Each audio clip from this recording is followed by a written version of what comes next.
Youth and Stakeholder Forum Pelindo III menghadirkan Wakil Gubernur Jawa Timur Emil Elestianto Dardak, Direktur Utama Pelindo III Boy Robianto, Pakar Kemaritiman ITS Raja Oloan Saud Gurning, dan Ketua INSA Surabaya Stephen Lesawengen. Dalam forum tersebut dipaparkan bahwa integrasi BUMN kepelabuhanan dapat meningkatkan trafik arus peti kemas sehingga mengurangi biaya layanan. Dampaknya perekonomian Jawa Timur dan Indonesia pun menjadi meningkat.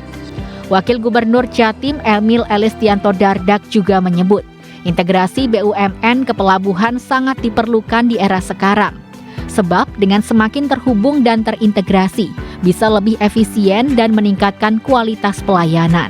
Apalagi Surabaya sebagai kota terbesar kedua yang ditunjuk menjadi industri kontainer akan membuat ekosistem semakin handal. Dengan integrasi menunjukkan eksistensi Pelindo semakin baik, sehingga berpeluang menghubungkan serta mengenalkan pelaku usaha dengan UMKM agar bisa menembus pasar ekspor. Ya, harapan kami manfaat yang bisa dihadirkan adalah tentunya efisiensi dan kualitas pelayanan yang meningkat. Karena pelabuhan itu kan mengirim barang ke pelabuhan lain. Semakin terhubung pelabuhan yang saling berinteraksi ini, semakin sinergis, maka semakin bagus layanannya. Yang kedua tentunya harapan kita adalah Surabaya sebagai tempat yang nantinya ditunjuk sebagai center untuk industri kontainer, ini juga akan menumbuhkan ekosistem yang semakin handal, terutama perdagangan internasional. Karena perdagangan internasional kan identik juga banyak dengan kontainer. Nah, kita harap ini bisa tumbuh pesat di Jawa Timur, ekosistem SDM-nya, sumber daya manusianya terbangun, teknologinya terbangun dengan kampus dan dengan pihak-pihak lain.